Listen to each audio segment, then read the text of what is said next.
भारत माता की, भारत माता की।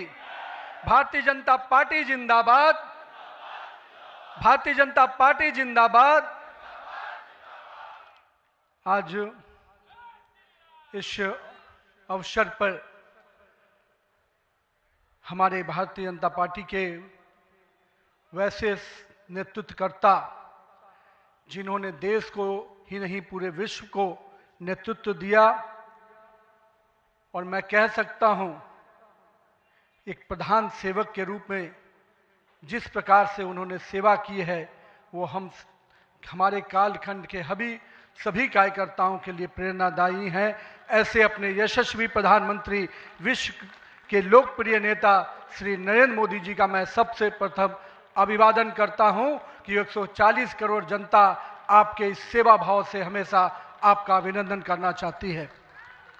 हमारे बीच में भारतीय जनता पार्टी के पूर्व के राष्ट्रीय अध्यक्ष, वर्तमान में भारत सरकार के रक्षा मंत्री आदरणीय श्री राजनाथ सिंह जी, भारतीय जनता पार्टी के पूर्व के अध्यक्ष और हमारे गृह मंत्री आदरणीय श्री अमित शाह जी, और मैं जिस शख्सियत को सबसे पहले आज के इस अवसर पर जरूर प्रणाम करना चाहता हूं और नमन करता हूं, अभिनंदन करता हूं, अपने निवर्तमान अध्यक्ष और भारत सरकार के केंद्रीय स्वास्थ्य मंत्री आदरणीय जेपी नड्डा जी को, हमारे पूर्व राष्ट्रीय अध्यक्ष और देश में सड़क परिवहन और राजमार्ग मंत्री के रूप में अपना अलग छवि बनाने वाले आदरणीय नितिन गडकरी जी, भारतीय जनता पार्टी के सभी संसदीय बोर्ड के सदस्यगण, राष्ट्रीय संगठन महामंत्री बीएल संतोष जी, और जिन्होंने इस पूरी चुनाव प्रक्रिया को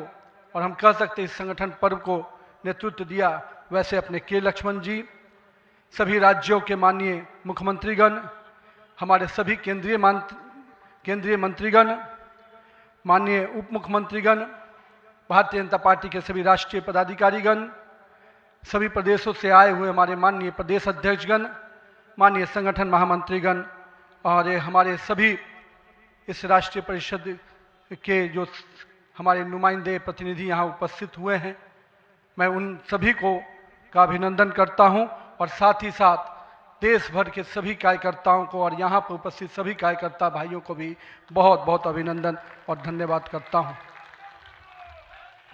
आज मैं सर्वप्रथम हृदय की गहराइयों से आप सबका आभार व्यक्त करता हूं, जो हमारे मंच पर शीर्ष पर बैठे हैं, हमारा शीर्ष नेतृत्व, और यहाँ पर बैठा हुआ पार्टी का वैसा नेतृत्व जिसने हर बूथ तक भाजपा के विस्तार में योगदान दिया है। आपने मुझ जैसे सामान्य कार्यकर्ता को पार्टी का इस सर्वोच्च पद तक पहुँचाने का अवसर दिया है। मैं इसके लिए आप सभी को प्रणाम करता हूँ।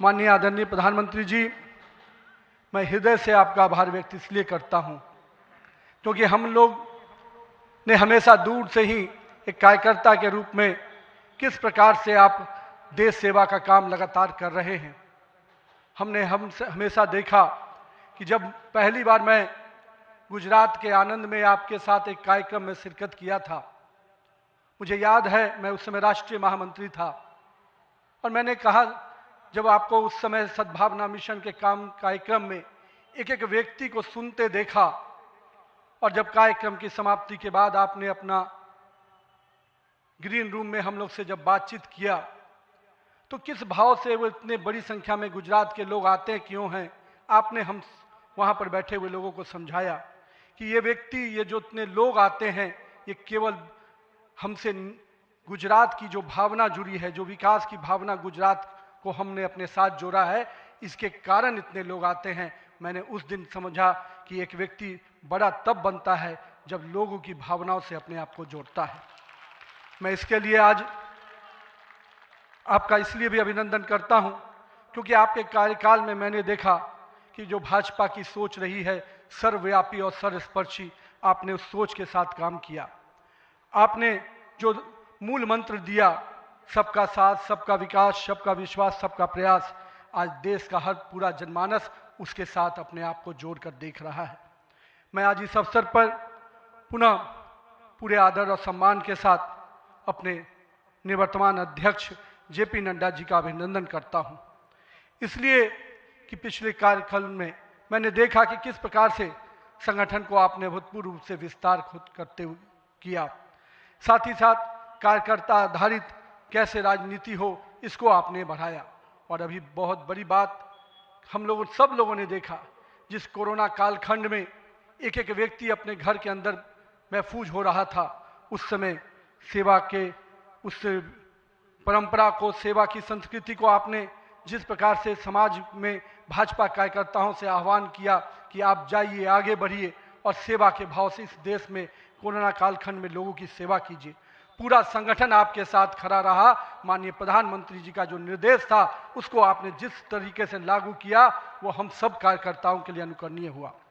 और मैं इसलिए उस समय को याद करता हूं कि जब विपक्ष के लोग घर में दुबके थे और भाजपा कार्यकर्ता हर काल कोरोना के पीड़ितों की सेवा में लगा था, वो कहीं ना कहीं माननीय प्रधानमंत्री जी का यशस्वी नेतृत्व था, आपका मार्गदर्शन था, तभी हम उस कालखंड से, उस आपदा से निकलकर बाहर आ पाए।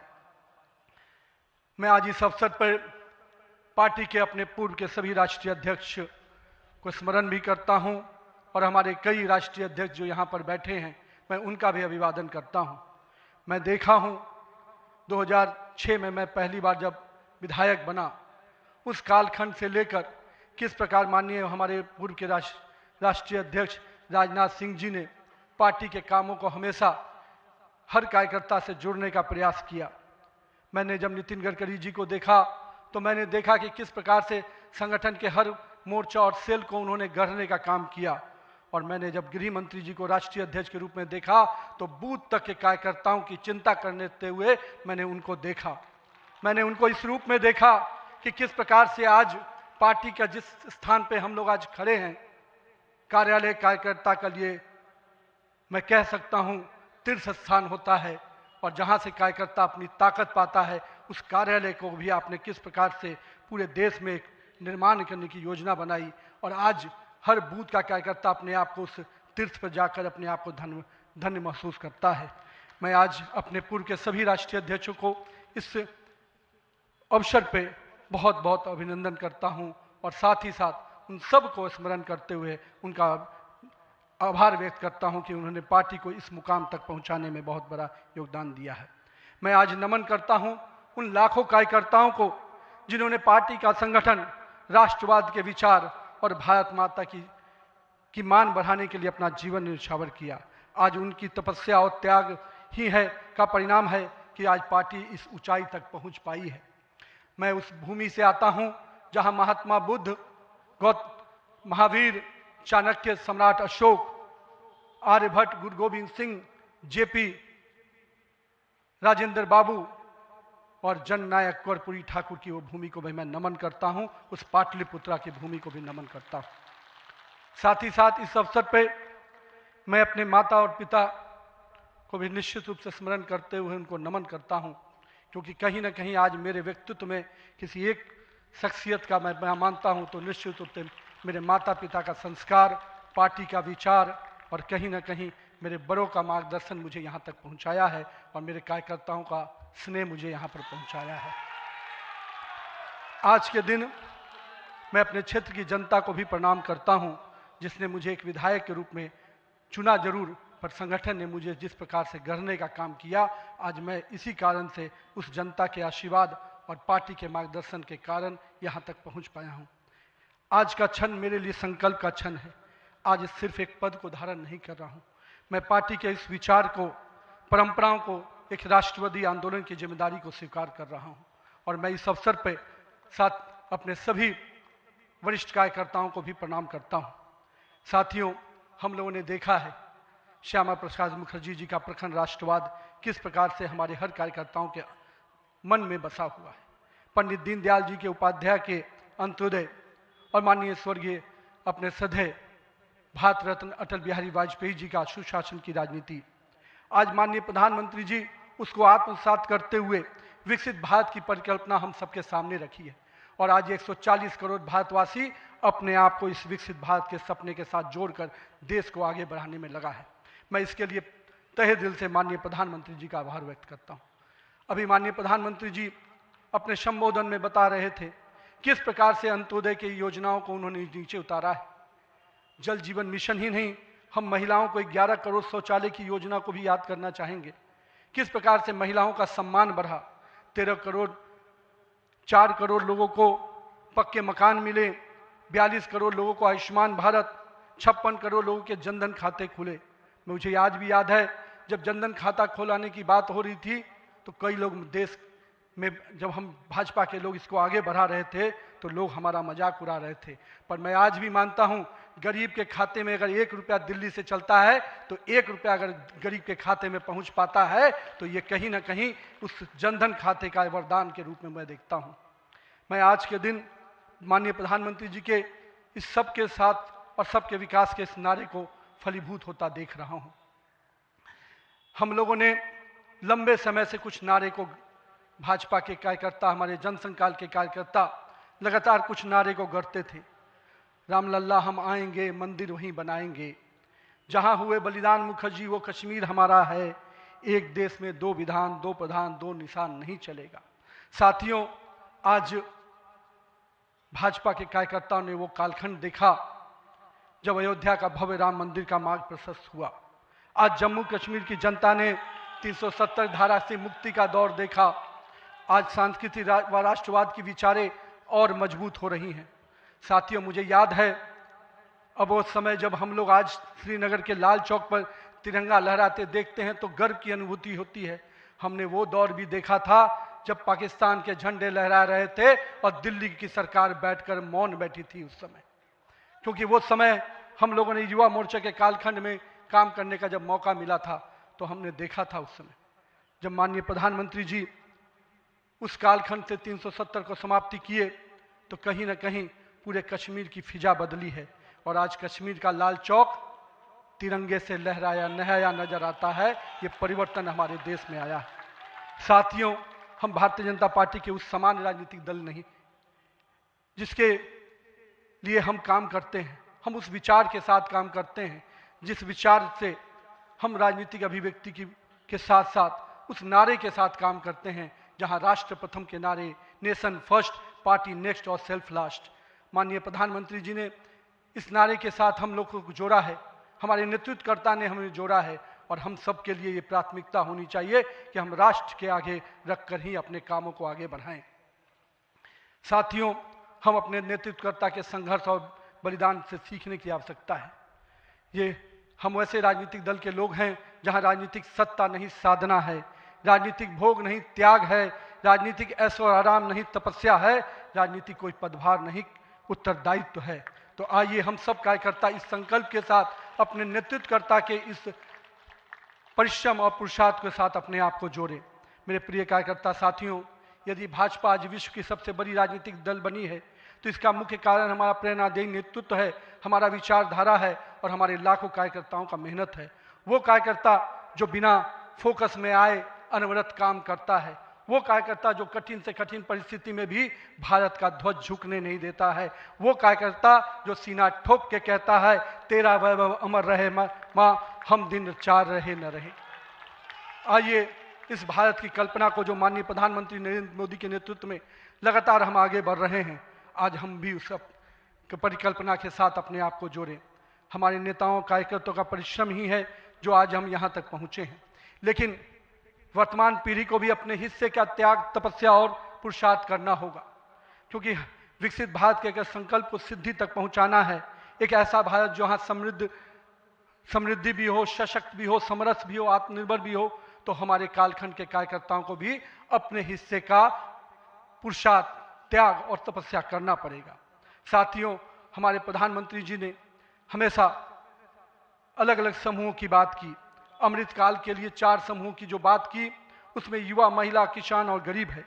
हमें अब इन नई पहचानों के साथ आगे बढ़ना है, तभी हम आधुनिक, प्रगतिशील और विकसित भारत की कल्पना को साकार कर पाएंगे।